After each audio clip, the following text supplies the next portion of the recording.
Uttar Pradesh, the most populous state of the country, also one that sends 80 members of parliament to the Lok Sabha, making it perhaps the most important electorally. But it also makes the state vulnerable to political machinations. It often falls prey to politics of polarization and finds itself trapped in the vicious cycle of violence and rioting. शांति मार्च निकाल रहे हैं, लेकिन उससे भी यह है कि लोग शांति मार्च देख रहे हैं मगर फिर भी लोग घबराए हुए हैं। नफरत तो कुछ दिखाई नहीं दे रही है, हमें तो ये दिखाई दे रहा है कि जो लोग थे, जिन लोगों में झगड़ा था, वो तो अपने अपने घर में बैठ गए, लेकिन इसमें कुछ लोग अपनी रोटी सेक रहे हैं। वो अपने अपने गांव में जहां जाट भी नहीं रहते वहां मर्डर क्यों हो रहे हैं? वो अपने अपनी दुश्मनी निकाल रहे हैं और नाम वो उनके लग रहा है। This once nondescript village is now in the spotlight, answering questions about what happened on the 27th of August. Peace in the rural belt still remains pretty fragile, and that is the biggest challenge before the administration at the moment. My colleague Pankaj Upadhyay visited a village where there are people who've come across from other villages to seek refuge, and they are at the moment too scared to go back to their own homes.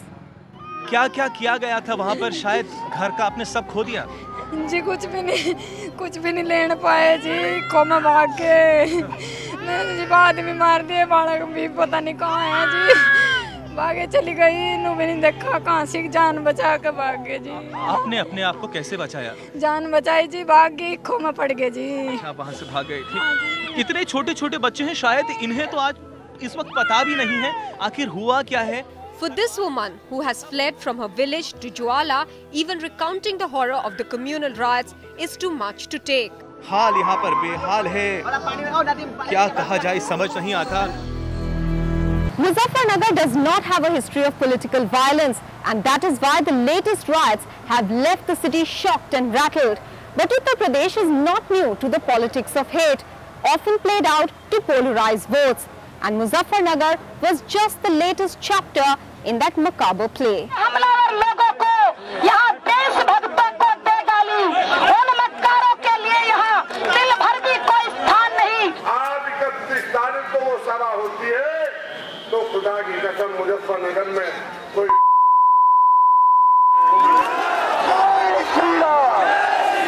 Spouting venom to incite violence, to tear apart communities. Uttar Pradesh, unfortunately, is only too familiar with all this. Member of each political party involved in fanning passions at the massive congregations of Muslims and Jats. जितनी भी ये 3-4 पंचायत हुई, उसमें कब्जा BJP का था। सब BJP के नेता, एमएलए, एक कोई साधु ही आ गई। साधु का काम लोगों को भड़काना होता है क्या? But allegations of polarizing Uttar Pradesh started before the Muzaffarnagar rioting. The 84 Kosi Yatra is believed to have been the other attempt that was made but fizzled out. Politics of religion often played out through hate and riots to mobilize votes. In the run-up to elections 2014, the state is bracing up for perhaps even more vicious and determined politics of polarization.